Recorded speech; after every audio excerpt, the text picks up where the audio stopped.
Hi, I'm Alex, I'm Zoe. and we're here to present StateSmart, an app we designed to keep Washingtonians informed and engaged with local and state politics. So our design idea comes from a class, a UX studio class. And while we were discussing ideas, we had a teammate who is a PhD in political science, and she told us about an app in France that was very successful that helped citizens be engaged in politics. So we wanted to see if we could apply something similar to Washington State. And because we have such a diverse population in the state, we wanted to make sure that it is inclusive for everybody, not just limited to US citizens. So our idea is an AI-powered tool that would help Washingtonians be engaged in local and state politics while giving you an unbiased political background. So when we were designing and building the personas, we had access to a lot of students on campus, graduate students, and international members of the Seattle community. And so we really were able to build our personas around that. And we found out that there's a significant amount of the population that, even though they're not allowed to vote because they're not a citizen or what have you, they still want to be engaged in the politics that affect their day-to-day life on the state and local level.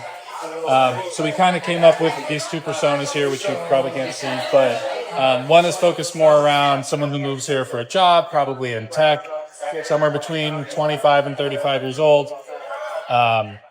And the other one focused more on international graduate students, especially in areas like law and politics that were already trying to be engaged through their education, giving them an avenue to do that through an app like this as well.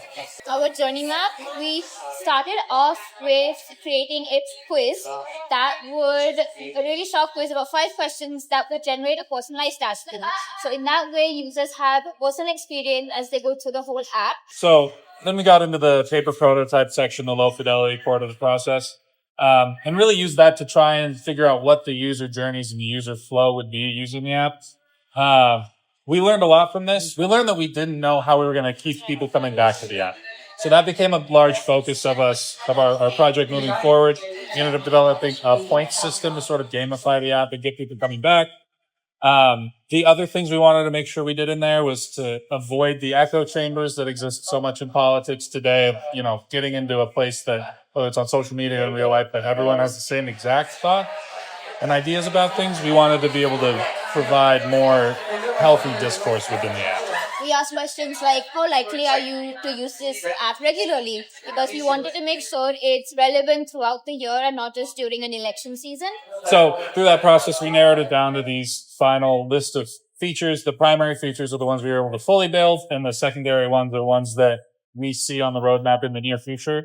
So a personalized dashboard, AI bias detecting newsfeed, the point system, and then a political profile quiz that helps you set up that personalized dashboard are the main features here in the prototype that you can check out today.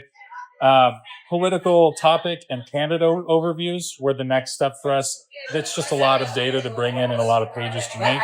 And then that sort of concluded the class itself. We only had 10 weeks to do that. So this is sort of where we sat then. We were able to implement a couple of these changes between then and now, but some other things we wanted to be able to do more of was really incorporate local nonprofits and community groups to get their events on the app and sort of navigate a way to sign up, things like that.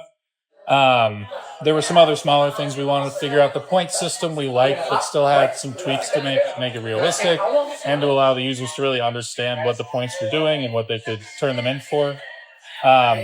And then just generally having some KPIs to track. That's sort of the next step that we didn't really get to, but being able to take advantage of, seeing how many users there are, what pages they visit, things like that.